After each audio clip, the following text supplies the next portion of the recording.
Colin Cowherd has come out with another set of controversial rankings. This time, his top 12 quarterbacks in the NFL today, right before NFL free agency and the draft, which I feel is a great time to be giving his top 12 quarterbacks. Who's on the list? How do those quarterbacks look, perform, and play? How does that inform the draft and what teams should be looking for in a quarterback? Which quarterbacks aren't on the list that maybe are viewed as franchise quarterbacks, and can they be upgrading the position or at least looking at a quarterback for the future? There's a lot that goes into ranking quarterbacks right after a season in that transition period before free agency, because all NFL teams are stacking up their quarterback next to the other 31 starters. So let's take a look at the rankings. I'm going to give you my reaction, raw reaction to these rankings. I have no idea what they look like. You let me know in the comment section below what you think of Colin's rankings, and let me know your quarterback rankings in the comment section below. We love to rank stuff on the BLV, and Colin does as well. So let's take a look at who he has inside his top 12. This is the list of 12 quarterbacks. It begins with Patrick Mahomes at the top, and this is not a controversial entry. Mahomes is viewed as the best. Why? He is 3-time Super Bowl champion. Now a member of a dynasty. Patrick Mahomes. He just has an unmatched, right now in the NFL, level of resume and talent. There's nothing like it right now in football. And he is the guy. He is the face of the NFL. And although I think you can argue Lamar Jackson was better for a majority of the regular season, Josh Allen was maybe better this year. Maybe Dak had better numbers. Brock Purdy had better numbers. Maybe even guys like Tua had better numbers. There is no quarterback that you would take in a big game setting or a playoff run over Patrick Mahomes right now, and it's unquestioned. What he does in terms of elevating players is unmatched, and he is the number one in a tier by himself. Not controversial. At number 2, there's going to be some hate for ranking Josh Allen. There's going to be some people that think Lamar should be there because he was the most valuable player in the NFL, at least according to the voters. You guys know that I think Josh Allen was actually the most valuable quarterback in the NFL. Let me put it this way. When your defense is losing players left and right, Matt Milano, Tre'Davious White, Daquan Jones, missing games across the season, your coach is being called out for controversial statements, we still don't know how great Sean McDermott really is. And if there's some controversy going behind the scenes, his running game's inconsistent. His receiving core, Stephon Diggs, is regressing. He switches offensive coordinators. He doesn't really have a number 2 receiver. And they still make the playoffs. And people still view them as a threat to get to the Super Bowl. That is a team that's closer to picking in the top 5 on the surface than a team that should be winning the Super Bowl. And that's because Josh Allen's on the team, right? Like, if you put Mac Jones on the Bills and you put Josh Allen on the Patriots are in the playoffs.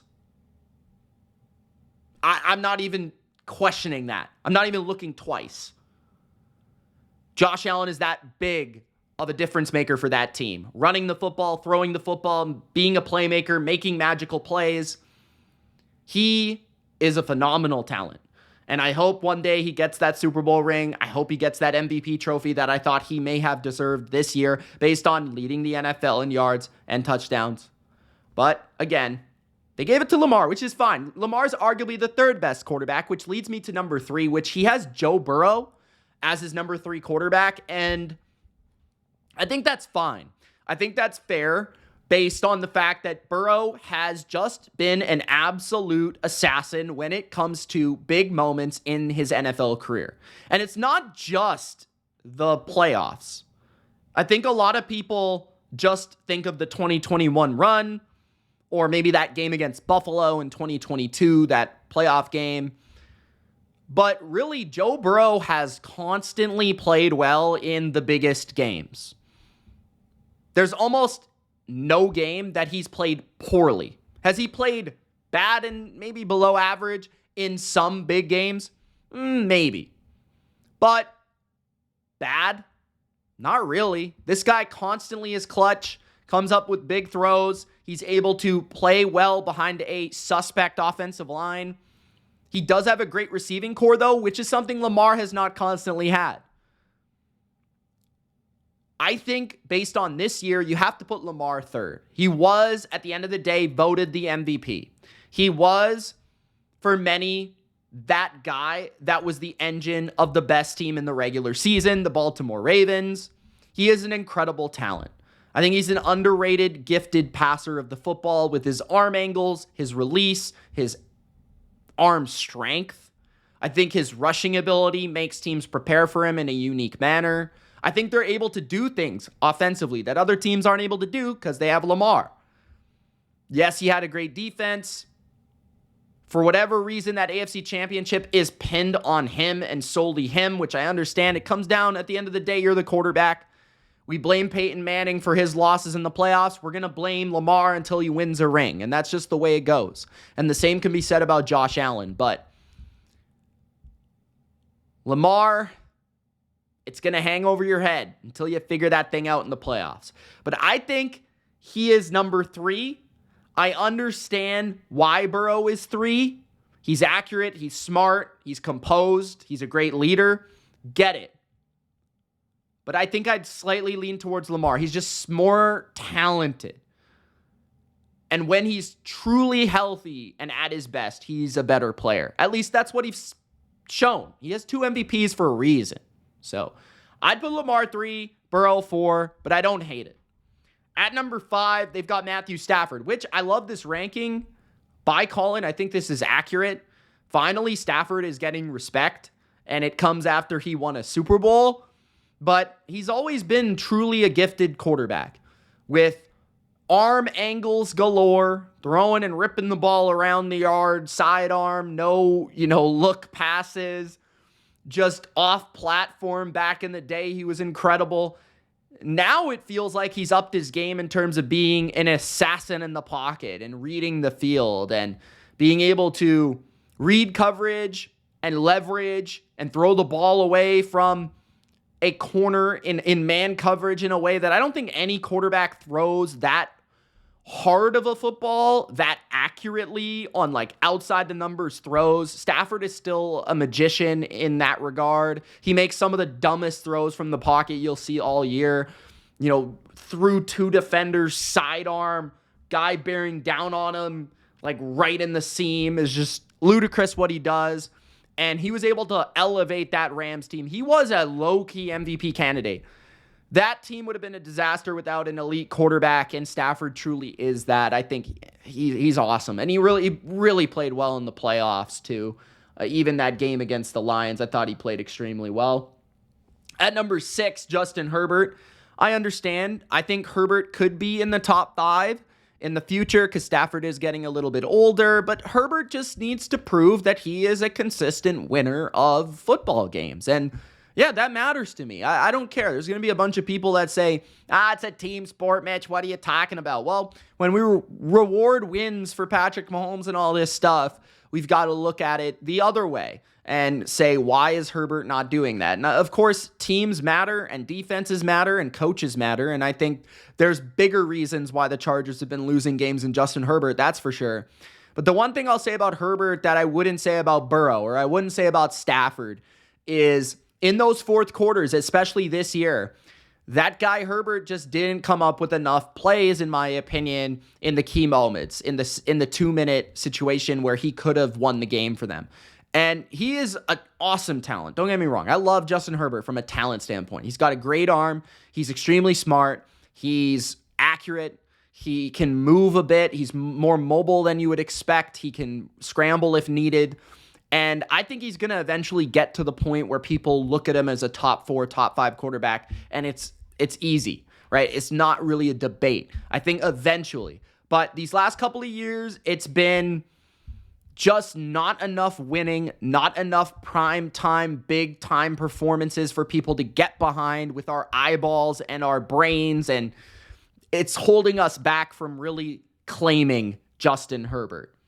At number 7, Trevor Lawrence. I disagree. Trevor Lawrence is not a top 10 quarterback. I wouldn't even have him in my top 12. I think Trevor Lawrence is extremely overrated. I think he is a big quarterback that can throw the ball wicked strong and wicked hard, but he lacks in a lot of other areas. He can run a bit, that's nice, but not the best under pressure, not the best pocket manipulation and movement in terms of feeling that pressure and being able to get rid of the ball accurately and on time. I think he is a little bit limited right now in terms of his reading of the field and his drop back passing game. I think that he is oftentimes a one read quarterback and rip, and I think that limits the Jacksonville offense. He played behind an awful offensive line, and you do have to look at that. He didn't have a running game. You do have to look at that this year. But he does have good weapons. He does have a good offensive scheme. He does have a good coach. There's not a lot of excuses for a generational prospect that he was labeled to really have. So maybe part of that is that for him. But I think he's a little bit more inaccurate than the top quarterbacks in the league. He has a more deliberate release. There's a lot of reasons I am down on Lawrence. I think he's top 15. I think he's top 10 talent-wise. But talent does not make you a top 7 quarterback. I think Lawrence extremely overrated, especially after the season he had. At number 8, Jared Goff, I think is a touch too high. Colin loves Jared Goff. He always has, so there's some bias in that pick. But I like Jared Goff. I think he is a really good quarterback in a really good system. He can rip the ball in between the numbers accurately and with good touch and with good timing and with just wicked strength as well. But also, he is tough in the pocket. He can take hits and he can make a number of throws, pretty much every throw in the book. He's a big guy. He's a relatively smart guy. He doesn't make the mistakes against pressure that he used to. But the thing with Jared Goff that I just don't love, first of all, in big-time games, he has not come through on many occasions and has not come through with the big throw or the big moment where you would look at him in the NFC Championship this year or the Super Bowl before and say like, wow, Jared Goff won that game. Oftentimes he lost it. And then in the other, area I think is a big concern, he doesn't move very well when he's ever blitzed or pressured. He is antsy. He is inaccurate. He becomes a different player. He's not very good in the elements. There's a few reasons why Jared Goff, he needs a good offensive line in front of him. He needs good receivers. He's a little bit more reliant than other quarterbacks that are even behind him, in my opinion, but he is a good quarterback. I'm just trying to pick apart why he might not be number 8 for me personally. At number 9, Kyler Murray. Talent-wise, he's top 10. There's no debate. But in terms of actual production and ability and what we see on the field, he is not a top 10 quarterback. He is really quick. He is really fast. He is a fun player to watch. He's got really, really, really great ability in terms of his arm, the multitude of angles he can deliver from, the strength of his football, the touch on his football. He is capable of carrying an offense by himself. He was a first overall pick for a reason. But he's small. He doesn't take, pressure up the middle very well. When you trap him in the pocket, he cannot see over the middle of the field. He does not make effective reads over the middle of the field. He oftentimes feels like a guy that when he comes against better defenses or better competition, he plays lesser. And I think part of that is because, to me, I get the vibe that Kyler is extremely talented, but he is not extremely motivated to be great at the sport. And I think you see that at times. And his preparation, his mental prowess for the game, I think is somewhat limited to where it could be. I love the talent physically, but I've not seen the production outside of maybe one season, and I have not seen the actual ability on the field for what I care about in the NFL, which is manipulating the pocket, stepping into throws, reading a defense, throwing the ball accurately, throwing the ball on time, and then from there, can you extend plays? That is also great, but that is the real big thing that Kyler's great at, and some of the other big things that I think are are more important, he is lesser at. So at number 9, Kyler is just too high for me. At number 10, Aaron Rodgers. I think we're going to learn that Aaron Rodgers is nowhere close to a top 10 quarterback this year. Maybe that's a hot take. But Rodgers, I have to give him respect because he is an all-time quarterback. He is a Hall of Famer, and I respect Aaron Rodgers, and I always will as a player. I think he has one of the greatest releases of all time. He's one of the most accurate quarterbacks of all time. He's one of the smartest quarterbacks of all time. He's one of the best decision-making quarterbacks of all time. His touchdown to interception ratio, which everyone quotes, speaks for itself. It's magical. But Aaron Rodgers is, I think, going to be fragile. I think he's not going to be willing to take hits. I don't think he's going to be willing to step into certain throws. I think that his mobility will suffer, and that's something where Aaron Rodgers has always been a bit on the smaller side, about 6'1", 6'2", not the most bulky or thicker in the lower body when you compare that to somebody like Brady or Manning, who are 6'5", 6'4", 225. Rodgers, I think at this age with, that body, with the torn Achilles, I think that's going to limit what he can do. I think the off-platform stuff will be a little bit less. I think the outside-the-pocket stuff will be a little bit less. Sure, he'll still be surgical in the pocket, but I feel like there's going to be limitations to his game from a physical standpoint. So I'm worried about that. At number 11, CJ Stroud would be a lot higher on my list.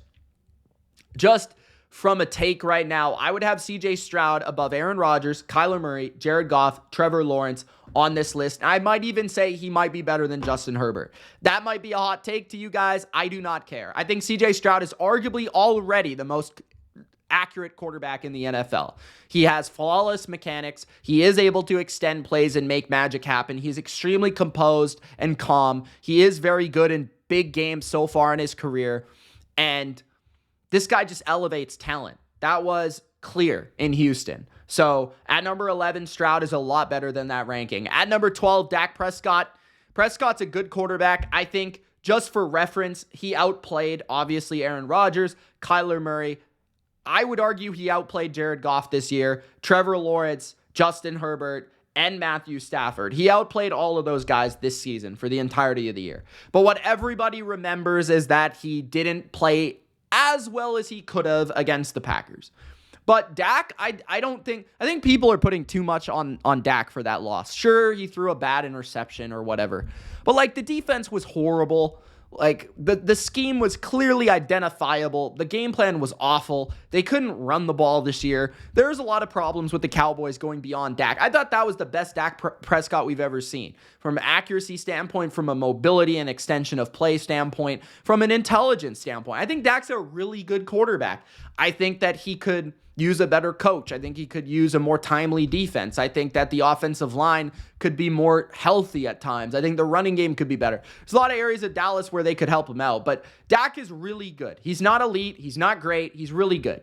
I would rank him above Kyler. I would rank him above Goff. I would rather have him than Lawrence. I would rather have him than Rodgers going into next year. I'd probably put him, honestly, on this list. I would probably put him below Stroud, below Herbert, below Stafford. So I would have him 8th, probably, on my list. That sounds about right when it comes to Dak Prescott. I think he's too low. The guys that are not on the list off the top of my head. So you got Baker Mayfield, who played really well this year.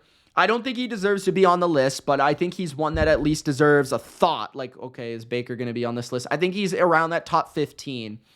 I think that Brock Purdy obviously deserves a mention. Brock Purdy is a borderline top 12 quarterback. I think based on this year, again, Brock Purdy outplayed Kyler Murray. Brock Purdy outplayed Trevor Lawrence. Brock Purdy outplayed Justin Herbert. Brock Purdy, obviously Joe Burrow, not really including him, but Brock Purdy, based on this past season, a top 12 quarterback. Based on the entirety and who you would take going into next year, I think it's arguable that he should be on this list. I like Brock Purdy. I think he's really composed, really smart. For the most part, he goes through his reads really well. He's mostly on time and accurate. He throws a nice ball. He's just tough. I love his toughness. I love his gamer nature. I think he is propped up a lot by the coach, by the system, by a lot of things, but he's a good player. And I think I would probably rather have Brock Purdy than Kyler Murray, honestly. Maybe that's controversial. I'd probably rather have Brock Purdy than Trevor Lawrence. I'd probably rather have Brock Purdy than Jared Goff. Maybe that's crazy, but that's just my take. And then Tua, I agree he shouldn't be on this list, although I think he's probably around the top 15. And who are we really missing here that is not on the list, right? Deshaun Watson, obviously not. No Steeler quarterback would be on the list. Titans, right? No quarterback from there would be on the list. The Colts, no, because Richardson hasn't played enough. Derek Carr, no. Hurts, I guess, is one that you could argue should be on this list. Although I don't know, man. I think Kyler, is probably the closest in comparison, and Trevor Lawrence. I think I'd rather have Hurts over Lawrence. But in terms of Kyler, I think I'd rather have Kyler. I think Kyler's a better passer and a better overall playmaker. So I think that's correct. Aaron Rodgers is just a tough one in general. Kirk Cousins, I think I'd rather have than Aaron Rodgers.